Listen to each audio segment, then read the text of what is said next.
तो दोस्तों चलो शुरू करते हैं अपनी जर्नी शुरू है पॉलिटी की। तो इस पॉलिटी के कारवा में अपन देख रहे थे भाई फंडामेंटल राइट्स। तो फंडामेंटल राइट्स तो आर्टिकल 12 से शुरू हुआ था अपना, बराबर है। एक मिनट में, हाँ आर्टिकल, एक मिनट यार प्रॉपर सेटिंग नहीं हुआ, रुको एक मिनट, हाँ हो गया होगा। तो आर्टिकल 12 से लेकर आर्टिकल 35 तक के we have fundamental rights in our constitution. Now the thing is we have cover article 12, 13, 14, 15, 16, 17, 18 और ये जो 19 था we took it very elaborately. ठीक है, अपन एकदम में डीप में जाके इसको पढ़ा भाई 19 को, जो अपना freedom of right to freedom of speech and expression जो है उसको इतना डिटेल में जाके देखा अपन ने कि आपको क्या ही बताया एकदम। और उसके बाद अपन देखा राइट टू असेंबली। आज जो अपने को देखना है तो freedom of association, freedom of movement, freedom of research, freedom of doing business, तो ये चारों जो फ्रीडम है राइट टू फ्रीडम के अंडर वो आज अपन एक ही वक्त में कवर कर लेते, क्योंकि वो छोटे छोटे उसमें उतना कुछ टेक्निकलिटीज़ है नहीं। खाली रीजनेबल रेस्ट्रिक्शंस के अंडर कौन से प्रावधान देगी कि भाई अपने को फ्रीडम तो है पर एकदम ऐसा अंधा फ्रीडम नहीं है। तो अंधा फ्रीडम कैसा नहीं है, कहाँ पे रेस्ट्रिक्शन है, वो आज अपन पूरे देख लेते ताकि अपन अगले लेक्चर में आर्टिकल 20 शुरू कर सके, क्योंकि आर्टिकल 21 जो है राइट टू लाइफ वो काफ़ी इम्पोर्टेंट है। तो उसके ऊपर अपन एक पूरा डेडिकेटेड, वैसे डेडिकेटेड तो हर एक आर्टिकल के ऊपर बना ही रहा हूँ मैं, बस तो भी आर्टिकल 21 को ना अपन थोड़ा ज़्यादा ही डिटेल में लेंगे कि राइट टू लाइफ है नहीं क्या भाई, जीने का अधिकार, ऐसा कैसा कौन सा जीने का अधिकार क्या भाई। तो ठीक है, अपन थोड़ा क्रोनोलॉजी से जाते, क्योंकि क्रोनोलॉजी समझना ये सबसे इम्पोर्टेंट चीज़ है अकॉर्डिंग टू अमित शाह, बराबर है, और होम मिनिस्टर। तो सबसे पहले देखते पापा राइट टू एसोसिएशन। आपको मैंने बताया था भाई right to association,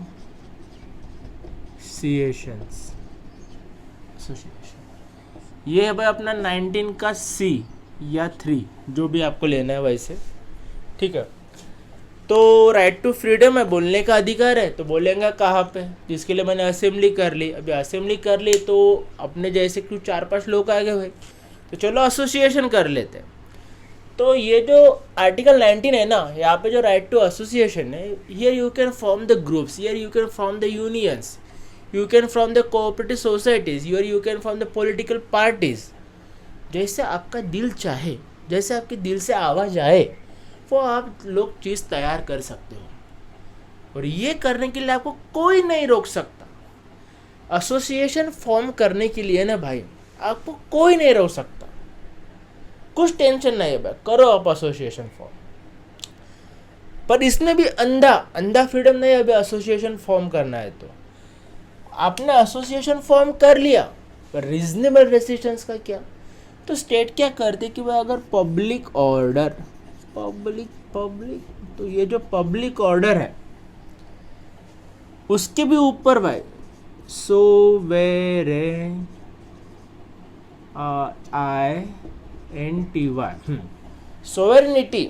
and integrity, सार्वभौमता and the integrity as means the अपने देश का जो पूरा एकत्रितपना जो है, यानी साथ में रखने वाली इंटीग्रिटी, सबको साथ में जोड़ने वाले जो एक संघपना है, वो मेंटेन हमेशा रहने को होना। पब्लिक ऑर्डर हमेशा मेंटेन रहने को होना। पब्लिक इंटरेस्ट जो है, पब्लिक इंटरेस्ट को देखते हुए ही चीज़ें होने को होना भाई पूरे भारत देश में। ये अगर सारी चीज़ें हो रही होंगी, if there is a tranquillity in the public order in the society, अगर वो ट्रैंक्विलिटी मेंटेन हो रही होंगी, then we got no issues, we got any state got no issues with you. But if the society is getting hampered and if these things are getting hampered because of your association, then state will have the restrictions on you. State will not give you permission to form an association, and if you are forming that association, then state will restrict its actions. तो भाई ये चीज़ें अपने को देखना बहुत ज़रूरी है। अब सबसे इम्पोर्टेंट बात यहाँ पे क्या हो जाती है ना भाई, आपने यूनियन तैयार कर लिया, Union is a very controversial subject because people form union to tackle the injustice which are industrial और the जो बड़े बड़े जो इंडस्ट्रीज होते हैं वो जो इंजस्टिस करते बोलते हैं हम पे, तो उनसे टैकल करने के लिए यूनियन फॉर्म होते हैं. फिर यूनियन क्या करते हैं भाई? बंद पुकारना. They will sit on the strike, they will sit on the roads, they will sit at the entrance of the industries, the big the industrial complex and all. फिर रास्ता रोका एंड ऑल. तो सुप्रीम कोर्ट का ऐसा बोलना है ये ना आपका भाई कुछ जस्टिफाइड राइट नहीं है. इसके ऊपर इंडस्ट्रियल लॉ के अकॉर्डिंग आपके ऊपर एक्शन हो सकता है. यानी देखो सबसे इंपॉर्टेंट बात क्या है, राइट टू एसोसिएशन. यानी आपका एसोसिएशन यानी यूनियन फॉर्म करना, एक एसोसिएशन फॉर्म करना, ये आपका राइट है. पर उसका रिकग्निशन देने के लिए कि ये हमारा एसोसिएशन है भाई, ये हमारा यूनियन है, ठीक है. अगर यानी मैं कल अगर ये तो होना ही होना है भाई, ये जो पूरा क्लास बाय शेयरिंग ये बड़ा होने वाला है. I know because you will gonna subscribe and you will give यानी पूरा ज़िंदगी में मेरे को प्यार देने वाले हो आप लोग. तो जब ये बड़ा हो जाएगा और 10 लोग मिलके जो मेरे एम्प्लॉय रहेंगे वो कल यानी यूनियन तैयार कर लेंगे और फिर मेरे को बताना रहेंगे कि यानी if they will ask me का सैलरी, सर्टन सैलरी जो कि जस्टिफाइड ही नहीं है, तो मैं जो यानी जो एक नॉर्म्स होते हैं ना उसी अकॉर्डिंग आई कैन टैकल दे. अच्छा ये नहीं बता रहा था मैं. हाँ, ये मैं क्लास बाय शारंग का एक एसोसिएशन तैयार करता हूँ तो मेरे को इसका एक ऑफिशियल रिकग्निशन देना है फ्रॉम द स्टेट. ये मेरा राइट नहीं है. मेरा राइट क्या है भाई कि मैं एक एसोसिएशन, एक कंपनी तैयार कर सकता हूँ.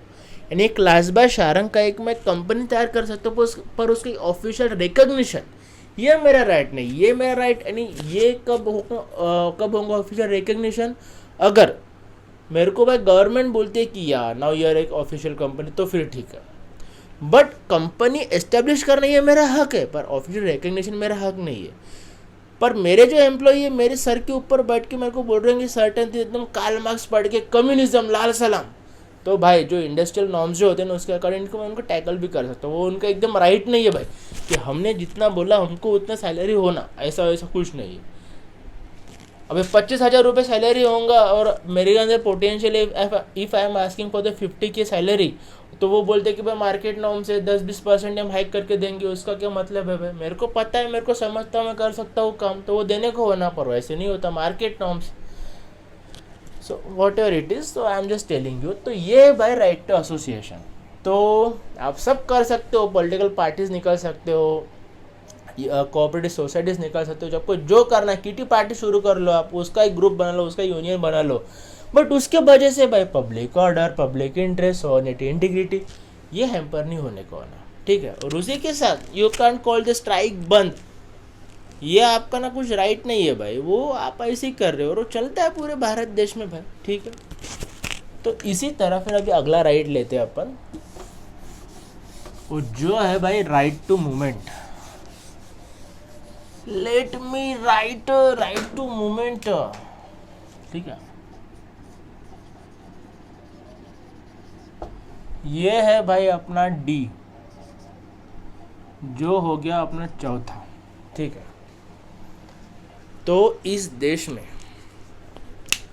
अभी I am Maharashtrian, I am Marathi, मेरे को कल गुजरात जाने की इच्छा हो रही, कल मेरे को यूपी में जाना है, मेरे को अरुणाचल प्रदेश जाना है, मेरे को जहाँ जी चाहे वहाँ मैं जा सकता हूँ. I can go anywhere in this country because of this right to movement. I have fundamental right to go anywhere in this country and it is my fundamental rights, it is my हक. ये मेरा हक है भाई कि मेरा जहाँ पे जी चाहे ना वहाँ मैं जाके घूम सकता हूँ. और ये क्यों है? Because to have feeling of unity, inclusiveness, कि भाई पूरा देश तुम्हारा, कहाँ पे भी घूम के आओ आप भारत भ्रमंती करो भाई, भारत पूरा. गांधी जी आए भाई और बोले कि सबसे पहले उनके जो गुरु थे गोखले, ठीक है, गोपाल कृष्ण गोखले, उन्होंने उनको बोला कि if you want to work for this country, if you want to give freedom to this people, तो सबसे पहले आपको क्या करना है, you have to roam all over the India. Then only you will know what's the real issues, how this people are. If you want to tap the nerves of the Indians ना भाई, then you should know the nerves of the Indians. तो उसके लिए पूरा भारत घूमो. मुझे तो क्या लगता है कभी कभी पता है, जैसा 12th हो जाता है ना बच्चों का या ग्रेजुएशन हो जाता है, means before going to the higher studies, उसके दो पैरामीटर्स पकड़ते हैं अपना, आफ्टर 12th या after graduation. So most preferably it should be the after the graduation if you want to study the post graduation studies and all. You should roam all over the India. Then only you will know the purpose of your life or what you really want to do. Means it is not at all necessary कि if you are doing and if you did the engineering, then you have to do the job in that engineering field to, or doctor, जो भी vice versa, कौन सा भी भाई field ले लो आप. You will get to know the purpose of your life or which job you have to do or exactly what thing you wanna do. वो ना भाई पूरा भारत घूम के आपको पता चलेगा. तो यू शुड डू दैट, ऐसा मेरे को लगता है. अब मेरे को लगता है तो मैं तो बोलूँगा क्योंकि मेरा freedom of speech and expression है, ठीक है.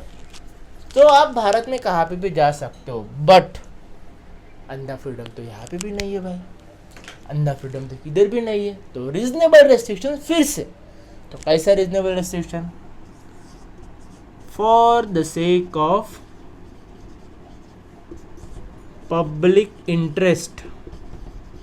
ये जो पब्लिक इंटरेस्ट है ना भाई, ये पब्लिक इंटरेस्ट बहुत नेसेसरी है और ज़रूरी है. ये सबसे बड़ा जो इसमें जो पिलर है रीजनेबल, वो पब्लिक इंटरेस्ट, कि लोगों के लिए क्या सबसे ज़्यादा इम्पोर्टेंट है, ठीक है. For the public interest and for the schedule tribes. तो अपन शेड्यूल ट्राइब्स के बारे में थोड़ा डिटेल में देखते हैं. तो देखो क्या है पूरा, जो वर्ना सिस्टम हुआ करता था. सो इन दैट वर्ना सिस्टम, अभी तो आपको तो पता ही चल गया है कि देर वॉज क्या भाई, वर्ना से कभी कभी लोग अभी भी बोलते, देर इज भी बोल सकते हैं अपन. So Brahmin, Kshatriyas, Vaishyas and Shudras. Now there used to be some people who used to live in Aranyakas, means forest में रहते थे वो लोग. Means there was a society in our Indian society which used to be live in the society but still they are outside of the society. यानी अगर आप एक area पकड़ लो मेरघाट का, मेरघाट महाराष्ट्र में का एक एरिया है, वहाँ पे लोगों का यानी गांव वगैरह है, ठीक है, उनकी एक सोसाइटी है and they are following the societical norms. वहाँ पे प्रॉपर वर्ना सिस्टम फॉलो हो रही है, एवरीथिंग 200 साल पहले तक क्या ये बात पकड़ लो, ठीक है, 200 का है को 70-80 साल पहले की बात पकड़ लो. तो वहाँ पे लोग रहते थे. बट क्या हुआ करता था, कुछ लोग ऐसे थे कि वो कम्प्लीटली जंगल में ही रहते थे and just for the sake of doing business और सर्टन कुछ बार्टर सिस्टम या कुछ काम ही रहा तो ही वो ना भाई सोसाइटी के साथ थोड़ा कनेक्ट हुआ करते थे. सो दोज पीपल वो use to live in the tribes, उनका अलग ही विषय था. You might have saw the movie Kantara. उसमें जो उनका गॉड है वराह रूपम, यानी जो उनका जो गॉड है वो वराह के रूप में है, मीन्स पिग, ठीक है. तो वो ना पिग के हेड की पूजा करते हैं because for them their god is Varaha Rupam. अच्छा मेरे को गाना नहीं गाना, my voice is so bad. तो what I am trying to say here, from for them उनका गॉड पे वराह के रूप में है, एक पिग के हेड के फॉर्म के रूप में.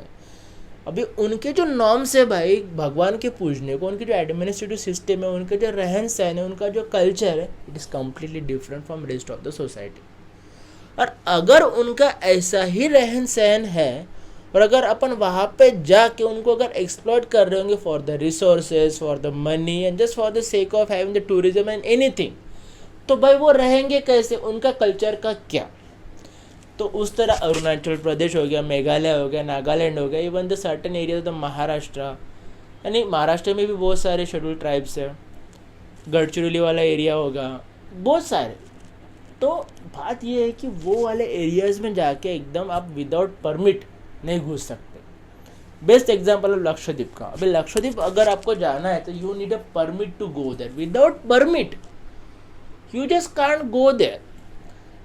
वहाँ पे आई थिंक मोर देन 30 या 32 आइलैंड्स है, जितना मेरे को याद आ रहा, it might be wrong. 5-6 island पर से आप जा सकते हो. You can only visit on 4-5 islands, rest of the islands are shut off for the public. वहाँ पे आप ऐसा अंदर नहीं जा सकते. अंडमान निकोबार पे तो भाई एक आइलैंड ऐसा है, वो तो मैं धनुष्य बाण मारते ऊपर से एरोप्लेन गया. तो वहाँ के लोग तो दे आर एकदम primitive, they are living since, मैंने उनका ऐसा है कि वो स्टोन एज ही शुरू है उधर। उनको तो पता ही नहीं भाई दुनिया में इलॉन बस मार्स पे जाने की बात कर रहा, कौन से चूरन अपने को पिलाए जा रहे उनको कुछ नहीं पता। They are away from the politics, religion, उनका खुद का रिलीजन होगा। तो वैसे एरियाज में अपन नहीं जा सकते गाइस। तो अपने को अधिकार है भाई भारत में किधर भी जाके रहने का, बट अपने को for the betterment of this STs, betterment का है नहीं, उनका डेवलपमेंट को उधर जाके अपने को अपने रिलीजन की पार्ट नहीं पढ़ाना है। Any religion, even no Christian missionaries, no Islamic scholars, no Hindu scholars, no one, कोई भी जाके उनको ज्ञान नहीं पिला सकता भाई। मैंने पिला नहीं सकता यानी अगर परमिशन होगा तो कुछ भी कर सकते हैं। अभी जो नॉर्थ ईस्ट के जो लोग हैं वो एकदम जंगल में रहा करते, उनकी ट्रेडिशन था ऐसे थे कि एक मेरे को मार के जीना, एकदम प्रिमिटिव कार्यक्रम वहाँ पे भाई, फुल कन्वर्जन वाला विषय, ये वो अपने को पॉलिटिक्स में नहीं जाना। आई एम जस्ट सेइंग कि जो ट्राइबल लोगों का रिलीजन वो स्टिल अभी फॉलो करते हैं, पर वो they are following of Jesus Christ and all. तो परमिशन होने के बाद तो अपन कुछ भी कर सकते, पर आप विदाउट परमिशन कहाँ पे भी शेड्यूल ट्राइब्स के एरिया में नहीं घुस सकते। तो वहाँ पे भाई आपका रेस्ट्रिक्शन, तो ये हो गया भाई राइट टू मूवमेंट। दूसरा जो पब्लिक इंटरेस्ट की बात ऐसा है कि जो प्रोस्टिट्यूट्स होते हैं वेश्या, so it is a very old business, एकदम आदिम काल से शुरू है ये वाला बिजनेस भाई। तो मेरे को तो लगता है कि sometime it is one of the most primitive business. ठीक है, जब से इंसान को होश आया होगा तब से ये वाला बिजनेस शुरू होगा। But if certain peoples having the sexually transmitted disease, तो वो डिसीज़ का एपिडेमिक नहीं होना चाहिए, एकदम फैलना नहीं चाहिए। तो सरकार they can have restriction on those people for the sake of public interest भाई। तो वहाँ पे उनके ऊपर रेस्ट्रिक्शन हो सकता है, उनको नहीं लग सकता, उनको लग सकता है कि मेरे को किधर भी घूमना है, पर सरकार अगर बोलेंगी भाई तू नहीं घूमेगा तो वो नहीं घूम सकता। ऐसी होती है बात। तो ये हो गया भाई अपना राइट टू मूवमेंट। ठीक है, तो इसके बाद जो बारी आती है ना, वो आती है बारी राइट टू रिसाइड की। Reside, let me write, then अपन उसके ऊपर बात करेंगे। ठीक है, तो ए बी सी डी ये हो गया, ई ये हो गया 5। ठीक है, तो जैसा कि मैंने आपको बताया कि अगर आप भारत में किधर भी घूम सकते हो तो आप रह भी सकते हो, बराबर। खाली घूम के इंसान करेंगे क्या?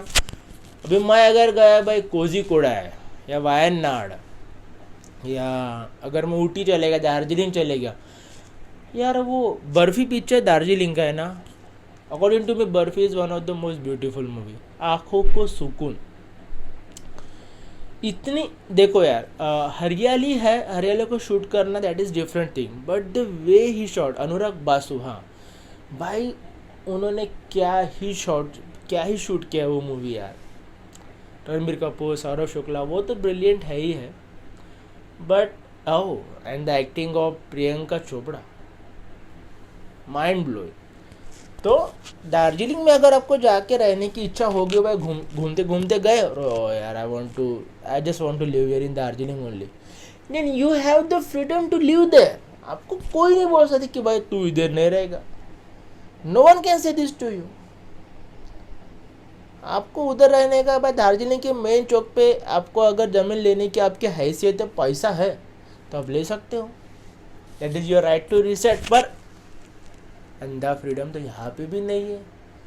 तो अंधा फ्रीडम का यहाँ पे जो है ना, टू नॉर्म्स या राइट टू मूवमेंट जैसे ही है। तो अभी लिख के फिर से क्या ही बताऊँ, पब्लिक इंटरेस्ट देखने का अपने को, और देखना है कि भाई शेड्यूल ट्राइब्स के एरियाज़ में जाके नहीं रहना है। आप अगर बोलेंगे मेरे को लक्षद्वीप के आइलैंड पे जाके वो जो ट्राइबल लोग रह रहे वहाँ पे मेरे को घर बांधने का है, तो ऐसा नहीं होता। आपको उधर पेट्रोल भी चाह रहेंगे तो भाई आपको पेट्रोल कार्ड मिलता है, खाली आप 10 लीटर पेट्रोल डाल सकते हो 1 महीना में। एक बार में इतना पेट्रोल भी नहीं रह सकते। और आपको अगर वहाँ पे जाके घर बांधना है तो कैसा चलेगा भाई? वहाँ पे जो इंडिजिनियस लोग रहते हैं उनका जो रहन सहन है वो भी थोड़ा देखना पड़ेगा ना अपने को। इंडिजिनियस लोगों का पहले देखना पड़ता है, वो इतनी सिटी, वो जो उनकी इतनी सिटी, उनकी जो इतनी लैंग्वेज है, जो भी उनका विषय है, उनका जो पूरा कार्यक्रम है, it should be the first priority. And government अपने को कॉन्स्टिट्यूशन गिव अस दैट कि we have to respect their priority, we have to respect their ethnicity, their culture and everything, their language, तो आप कहीं पे भी जाके नहीं रह सकते।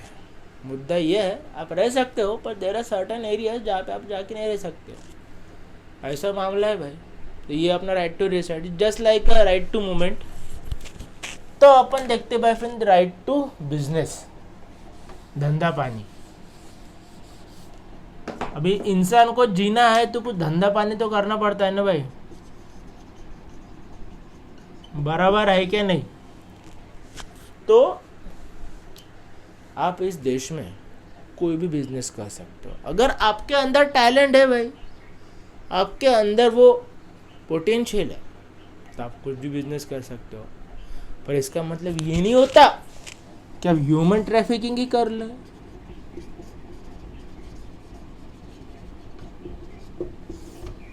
बच्चों को ही बेच रहे भाई आप, औरतों को ही बेच रहे, प्रोस्टिट्यूट ही चला रहे भाई, यानी एकदम लड़कियों को अगवा करके ला रहे और उसका बिजनेस करे, ये अलाउ नहीं है। अगर ये आप कर रहे होंगे तो इतना बड़ा दंड है भाई यहाँ पे अपने भारत देश में कि आपको क्या ही बताए। So these are the reasonable restrictions by the state. Business तो कर सकते, इसका मतलब ये नहीं होता कि कुछ भी बिजनेस कर लो भाई। यहाँ पे भी भाई कुछ बिजनेस करते, पब्लिक ऑर्डर जो है, the tranquillity of the society, the public interest, public order, ये सब चीज़ें को अपने को देखना होता है, ठीक है। तो ये थे भाई अपने पूरे जो फ्रीडम है अपने राइट टू फ्रीडम के under. And I already told you regarding the right to property that it was get deleted in the 1978 according to 44th amendment. क्योंकि भाई सरकार को आपसे ज़मीन लेनी है फॉर द इंफ्रास्ट्रक्चर डेवलपमेंट। आप सरकार को दिमाग का कचरा नहीं होना कि हर बार ज़मीन लेने को गए then people are going to the court, फिर वो केस ही चल रही, तब तक भाई इंफ्रास्ट्रक्चर का काम ही रुक रहा, कुछ भी काम पकड़ लो। तो इस सरकार ने बोला कि डिलीट करो इसको। बट हालांकि recently the supreme court give the decision that it is your constitutional right, means unless and until you are getting the मुआवजा, उसका आपको जब तक पैसा नहीं मिल रहा, you don't have to give your land. तो राइट टू प्रॉपर्टी की भी बात हो गई। तो इसके बाद अपन बात करेंगे भाई आर्टिकल 20 की। तो तब तक आप पिछले लेक्चर्स देख सकते हो, रिवीजन कर सकते हो, आप सब्सक्राइब करो, लाइक करो, शेयर करो, सब कुछ करो। Love you guys, thank you.